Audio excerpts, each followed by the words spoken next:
तो दोस्तों एक बार फिर से स्वागत है आप सभी का आपके अपने favourite English learning channel scholar English पर।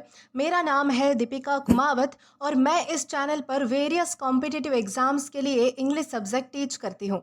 तो बेसिकली आज के इस वीडियो में हम डिस्कस करने जा रहे हैं द हिंदू एडिटोरियल का वोकैब एनालिसिस। आशा करती हूँ कि आप इन सेशंस के साथ रेगुलरली जुड़ रहे हैं और इनका बेनिफिट भी उठा रहे हैं, क्योंकि इन सेशंस का मकसद है आपकी वोकैब पावर को और ज़्यादा इन्हांस करना। और ये जो वोकैब सेशंस है ये बैंक, एसएससी, रेलवे, यूपीएससी या फिर किसी भी कॉम्पिटिटिव एग्जाम के लिए इक्वली बहुत ही ज़्यादा इंपॉर्टेंट है। तो चलिए और ज़्यादा देर ना करते हुए बढ़ते हैं हमारे वोकैब शो की ओर और जानेंगे कि आज का हमारा सबसे पहला वर्ड कौन सा होता है। तो दोस्तों आज का हमारा सबसे पहला वर्ड आता है इम्परटर्बेबल। दोस्तों इसे इम्परटर्बेबल प्रोनाउंस किया जाता है, जिसका मतलब होता है शांत या फिर अडीग, यानी कि जो बहुत ही शाम है, काम है, कंपोज्ड है, तो उसे हम इम्परटर्बेबल कहते हैं। जैसे कि अगर आपको मैं एग्जांपल देकर बताऊं तो सोचो तुम्हारे पास आसपास जो है वो सभी लोग पैनिक कर रहे हैं, एग्जाम का रिजल्ट आने वाला है, कोई स्ट्रेस में है तो कोई गुस्सा हो रहा है, पर तुम एकदम काम, कंपोज्ड और बिल्कुल भी डिस्टर्ब ना होने वाले मोड में बैठे हो, जैसे कि कुछ होने वाला ही नहीं है।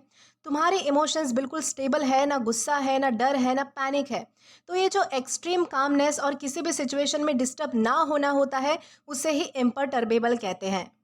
वैसे ही अगर आपको कुछ और एग्जांपल्स बताऊं डेली लाइफ के, तो ट्रैफिक जाम में सब लोग जो है वो हॉर्न बजा रहे हैं पर तुम जो है वो म्यूजिक सुनकर चिल कर रहे हो, तो वो होता है इम्परटर्बेबल इन ट्रैफिक।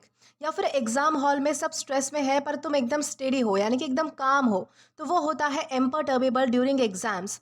और वहीं अगर किसी ने तुम्हें प्रोवोक करने का ट्राई किया, यानी कि किसी ने तुम्हें जो है वो भड़काने का, उकसाने का ट्राई किया, पर फिर भी जो है वो तुम मतलब कि किसी पर ध्यान नहीं दे रहे और बिल्कुल चिल कर रहे हो, तो वो होता है इम्परटर्बेबल एटीट्यूड। यानी कि सिंपल वर्ड्स में आपको इतना ही ध्यान रखना है कि इम्परटर्बेबल का मतलब होता है जो कि इजीली डिस्टर्ब, पैनिक या फिर अपसेट ना हो, बिल्कुल शांत और स्टेडी रहे, यानी कि बिल्कुल भी मतलब कि ऐसे मतलब कि काम और कंपोज्ड रहे। जो हमारा एक डिमनोर होता है, हमारा जो एक मतलब कि स्वभाव होता है, वो बिल्कुल एकदम काम और कंपोज्ड होना, तो उसे हम कह सकते हैं इम्परटर्बेबल। और दोस्तों ध्यान रखना है कि हमारे पास पार्ट्स ऑफ स्पीच में एग्जेक्टिव है, यानी कि विशेषण है। वहीं अगर इसकी बात करें हमारे सिनोनिम की, तो सिनोनिम में हमारे पास है काम, अनशेकन या फिर कंपोज्ड।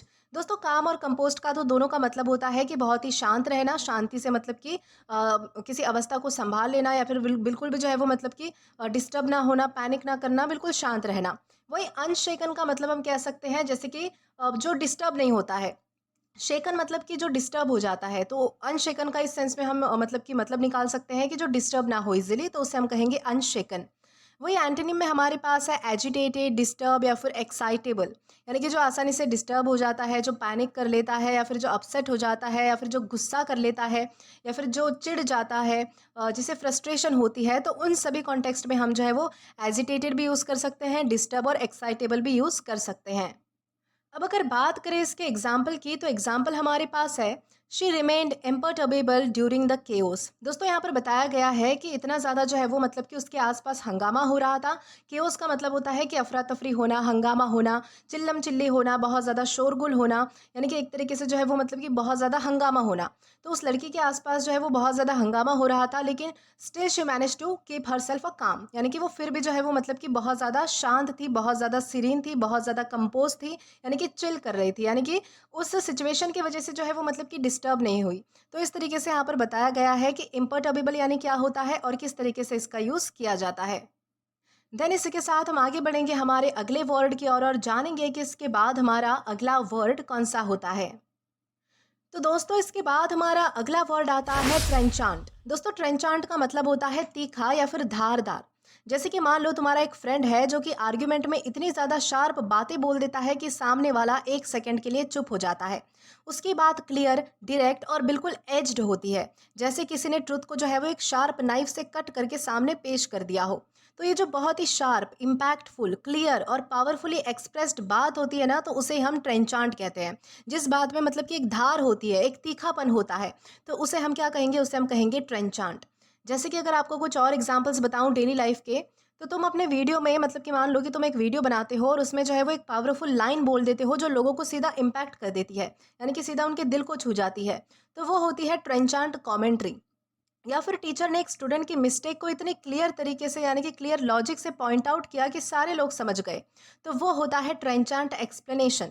या फिर पॉलिटिक्स में जब कोई लीडर सच में एकदम डायरेक्ट तरीके से सच बोल देता है, तो वो होता है ट्रेंचांट रिमार्क। यानी कि सिंपल वर्ड्स में आपको इतना ध्यान रखना है कि ट्रेंचांट का मतलब होता है शार्प, क्लियर, पावरफुल और डीपली इम्पैक्टफुल बात करना या फिर स्टाइल रखना, तो उसे हम कहेंगे ट्रेंचांट। और ध्यान रखिएगा कि ये हमारे पास पार्ट्स ऑफ स्पीच में एग्जेक्टिव है यानी कि विशेषण है। दोस्तों सिनोनिम इसका होता है शार्प, फोर्सफुल या फिर इंसाइसिव। दोस्तों इन तीनों का ही मतलब होता है कि कोई चीज़ बहुत ज़्यादा तीखी होना, धारदार होना, बहुत ज़्यादा फोर्स के साथ पेश की जाना, तो उसे हम कह सकते हैं शार्प, फोर्सफुल या फिर इंसाइसिव। वही एंटोनिम की तरफ आए तो एंटोनिम में हमारे पास है वीक, वेग या फिर जेंटल। दोस्तों इन तीनों का क्या मतलब होता है? कोई चीज़ कमज़ोर होना, सौम्य होना, मृदु होना, बहुत ही ज़्यादा मतलब कि जेंटल होना, यानी कि बहुत ही ज़्यादा जो है वो एक तरीके से सौम्य जिसे हम कह सकते हैं, नाजुक जिसे हम कह सकते हैं, जो मतलब कि इतनी धारदार नहीं होती है, जो इतनी शार्प नहीं होती है सुनने में या फिर बोलने में, तो उसे हम कह सकते हैं वीक, वेग या फिर जेंटल। वहीं अगर बात करें इसके एग्जाम्पल की, तो एग्जाम्पल इसका है his trenchant remarks ended the debate quickly. यानी कि जिस तरीके से उसने जो है वो मतलब कि अपने पॉइंट्स बिल्कुल धारदार तरीके से यानी कि बिल्कुल तीखे तरीके से पेश किए, उसकी वजह से क्या हुआ कि वो जो डिबेट थी यानी कि वो जो एक तरीके से जो डिबेट चल रही थी लोगों के बीच में, वो एक सेकंड में खत्म हो गई, क्योंकि उसके बाद जो है वो लोगों के पास बोलने के लिए कोई पॉइंट ही नहीं बचा। उतना मतलब कि अच्छे से, उतना मतलब कि इम्पैक्टफुल तरीके से उसने जो है वो अपनी बात को रखा। तो इस तरीके से आप समझ पाओगे कि ट्रेंचांट यानी क्या होता है और किस तरीके से आप इसका यूज़ कर सकते हो। देन इसी के साथ हम आगे जाएंगे हमारे अगले वर्ड की और जानेंगे कि इसके बाद हमारा अगला वर्ड कौन सा होता है। तो दोस्तों इसके बाद हमारा अगला वर्ड आता है क्लेमेंट। दोस्तों क्लेमेंट का मतलब होता है दयालु या फिर सौम्य। जैसे कि सोचो तुम गलती से अपने फ्रेंड का जो चार्जर है वो तोड़ देते हो। तुम अब एक्सपेक्ट कर रहे हो कि तुम्हारा फ्रेंड बहुत ज़्यादा गुस्सा होगा, बहुत सारी बातें तुम्हें सुनाएगा, पर वो कामली बोलता है कि कोई बात नहीं यार, हो जाता है। तो ये जो काइंड, जेंटल और फॉरगिविंग नेचर होता है, बिहेवियर होता है, उसे ही हम क्लेमेंट कहते हैं। दोस्तों ये जो वर्ड है वो मौसम के लिए यानी कि वेदर के लिए भी यूज़ हो सकता है। जब क्लाइमेट बहुत ही सॉफ्ट, प्लेजेंट और हार्श ना हो, यानी कि बहुत ही ज़्यादा अच्छा होता है क्लाइमेट, तो उसके लिए भी हम जो है वो क्लेमेंट का यूज़ कर सकते हैं। अब उसी तरह आपको कुछ डेली लाइफ के एग्जांपल्स बताऊं, तो टीचर ने होमवर्क मिस करने पर भी जब आपको कामली समझा दिया कि बेटा कोई बात नहीं, कल करके ले आना, या फिर होता रहता है, तो वो होता है क्लेमेंट टीचर, जो सबका ड्रीम होता है। ऐसे टीचर बिल्कुल मिलते नहीं हैं आजकल। या फिर वेदर जब neither too hot not too cold हो, यानी कि सटल वेदर हो, बहुत अच्छा वेदर हो, तो वो होता है क्लेमेंट वेदर, यानी कि अच्छा खासा मौसम। या फिर फ्रेंड तुम्हारी मिस्टेक को इजिली फॉरगिव कर दे, यानी कि तुम्हें माफ़ कर दे तुम्हारी मिस्टेक के लिए, तो वो होता है क्लेमेंट एटीट्यूड। सिंपल वर्ड्स में क्लेमेंट का मतलब होता है kind plus gentle plus forgiving. ये सब हम यूज़ कर सकते हैं किसी व्यक्ति के लिए यानी कि इंसान के लिए। वहीं जो प्लेजेंट हमारा वर्ड है यानी कि सुहावना, वो हम यूज़ कर सकते हैं वेदर के लिए यानी कि मौसम के लिए। और एक और बात ध्यान रखनी है कि हमारे पास पार्ट्स ऑफ स्पीच में एग्जेक्टिव है यानी कि विशेषण है। अब अगर बात करें इसके सिनोनिम की, तो सिनोनिम में हमारे पास है जेंटल, मर्सीफुल या फिर माइल्ड। दोस्तों जेंटल या फिर माइल्ड का मतलब होता है कोई चीज़ मृदु होना। मृदु समझते हैं आप, जैसे कि मतलब बहुत ज़्यादा सौम्य होना, जेंटल होना, उसे हम कह सकते हैं जेंटल या फिर माइल्ड। और वहीं मर्सीफुल का मतलब होता है कि एक तरीके से जो माफ़ी वाली भावना होती है आपके अंदर, कि आप जो है वो किसी को गलती पर भी माफ़ कर देते हो, दया दिखा देते हो किसी पर। मर्सी का मतलब होता है दया दिखाना, तो वो होता है मर्सीफुल, यानी कि किसी को जो है वो माफ़ कर देना, उस पर दया दिखा देना, तो उसे हम कहेंगे मर्सीफुल। एंटोनिम की तरफ आए तो एंटोनिम में हमारे पास है हार्श, क्रूअल, सिवियर। दोस्तों यहाँ पर हमारे वर्ड्स क्या है? तो हार्श है। हार्श यानी कि बहुत ज़्यादा कठोर है कोई व्यक्ति, यानी कि अपनी वाणी को लेकर, अपनी बोलचाल को लेकर कोई बहुत ज़्यादा कठोर है, उसे बहुत ज़्यादा गुस्सा आ जाता है जल्दी से। क्रूअल है यानी कि क्रूर है बहुत ज़्यादा, यानी कि जो किसी पे दया नहीं खाता। सीवियर है यानी कि एक तरीके से कटु है, कठोर है, तो उसे हम कह सकते हैं हार्श, क्रूअल या फिर सीवियर। तो ये सारे हमारे हो गए एंटोनिम्स। अब अगर बात करें इसके एग्जाम्पल की, तो एग्जाम्पल में हमारे पास है the clement weather made the trip pleasant. यानी कि जिस तरीके से जो है वो मतलब कि मौसम जो सुहावना हो रखा था, उसकी वजह से क्या हुआ कि जो ट्रिप थी यानी कि जो मतलब कि हमारी जो यात्रा थी, वो और भी ज़्यादा जो है वो सुहावनी बन गई। यानी कि क्लेमेंट वेदर की वजह से जो है वो हमारी जो ट्रिप है वो बहुत ज़्यादा अच्छी गई। तो इस तरीके से आप समझ पाओगे कि क्लेमेंट यानी क्या होता है और किस तरीके से इसका यूज़ हम अलग अलग सेंटेंसेस में कर सकते हैं। देन इसी के साथ हम आगे जाएंगे हमारे अगले वर्ड की और जानेंगे कि इसके बाद हमारा अगला वर्ड कौन सा होता है। तो दोस्तों इसके बाद हमारा वर्ड आता है रेपरेटिव। दोस्तों रेपरेटिव का मतलब होता है सुधारक या फिर मरम्मत करने वाला, यानी कि जो चीज़ सुधारी जा सकती है, जिसके द्वारा सुधारी जा सकती है, उसे हम रेपरेटिव कहते हैं। जैसे कि अगर आपको मैं एग्जांपल दूँ तो सोचो तुम्हारी बाइक गिरने से थोड़ी जो है वो डैमेज हो चुकी है। तुम मैकेनिक के पास जाते हो और जो है वो मतलब कि उसे ले जाते हो अपनी बाइक को, और जहाँ पर भी डेंट्स आ जाते हैं तो वो सही करवा लेते हो, कलर टचअप करवा लेते हो, पार्ट्स ठीक करवा लेते हो। तो ये जो रिपेयर, रिस्टोर या फिर चीज़ को किसी वापस नॉर्मल शेप में लाना लाना होता है या फिर लाने वाला जो काम होता है, उसे ही रेपरेटिव कहते हैं। रेपरेटिव यानी कि सिंपल याद रखिए कि रिपेयर करना, रेपरेटिव रिपेयर, ओके। यानी कि कोई भी एक्शन, लोशन, ट्रीटमेंट या फिर एफर्ट जो डैमेज को ठीक करे, वो रेपरेटिव हो सकता है, ओके।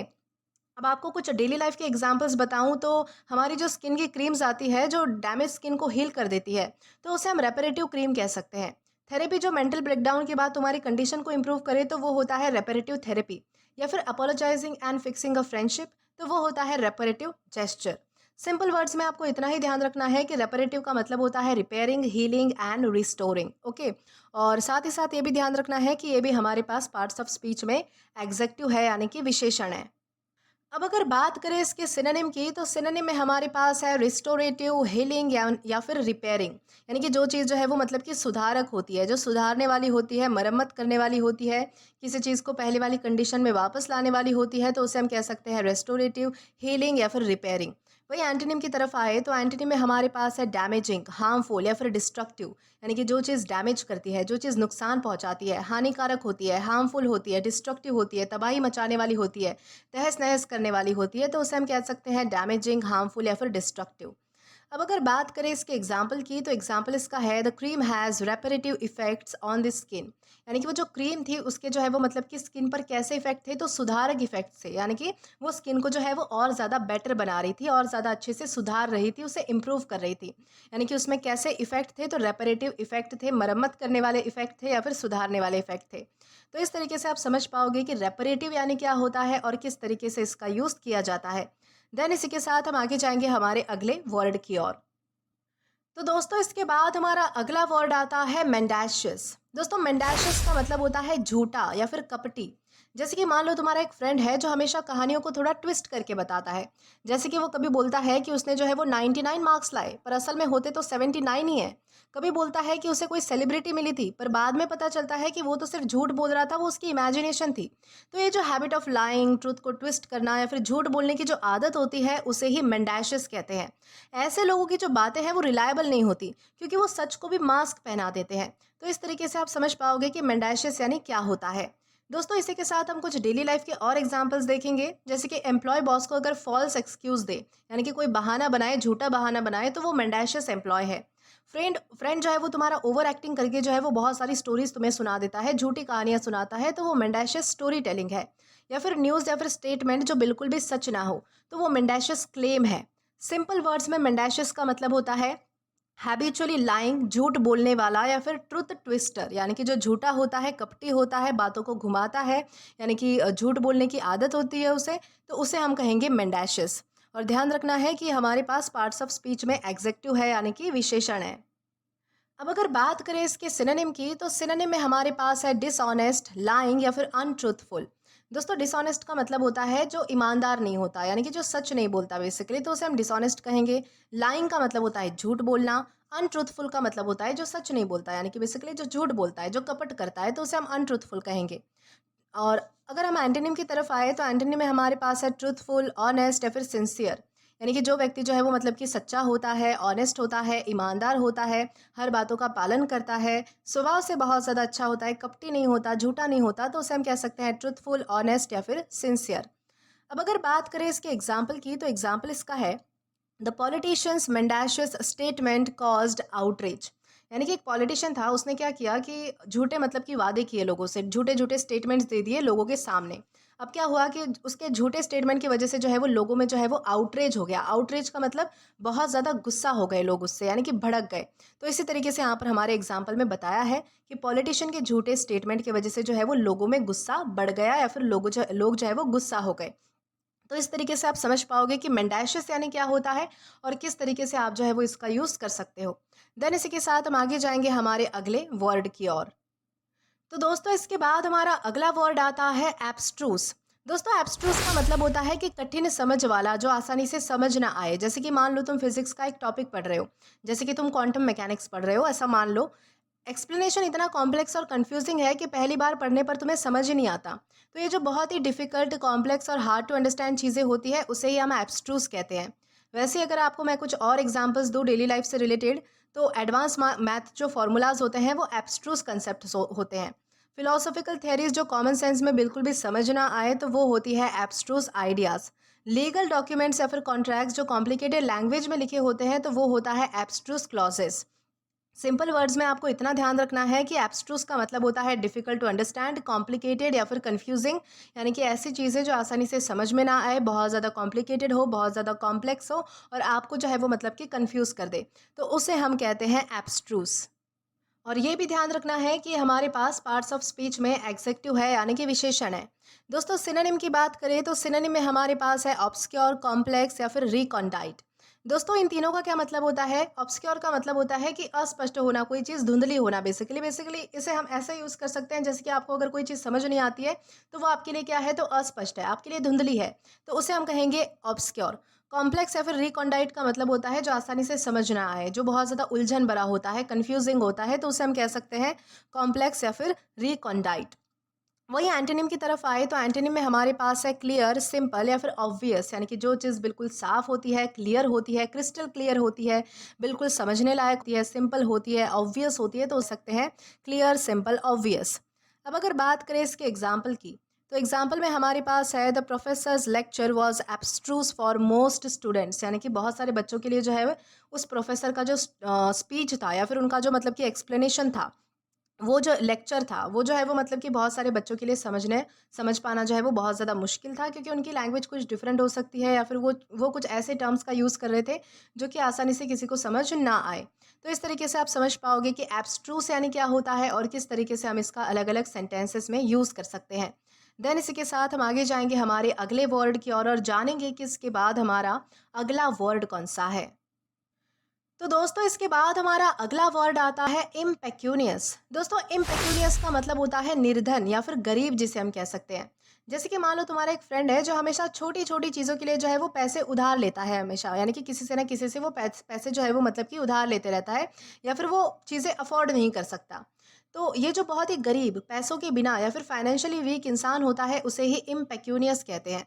जैसे कि अगर आपको कुछ और एग्जांपल्स बताऊं मैं डेली लाइफ से रिलेटेड, तो ऐसे भी स्टूडेंट होते हैं जो स्कॉलरशिप पे डिपेंडेंट होते हैं, तो उन्हें हम कह सकते हैं इम्पेक्यूनियस स्टूडेंट।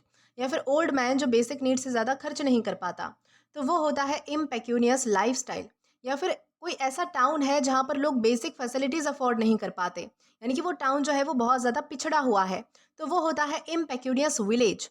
यानी कि सिंपल वर्ड्स में आपको इतना ध्यान रखना है कि इम्पेक्यूनियस का मतलब होता है वेरी पुअर या फिर विदाउट मनी, यानी कि जिनके पास पैसा नहीं है, बेसिक अमेनिटीज़ नहीं है, वो अफोर्ड नहीं कर पाते या फिर बहुत ज़्यादा गरीब है, बहुत ज़्यादा निर्धन है, तो उन्हें हम कहेंगे इम्पेक्यूनियस।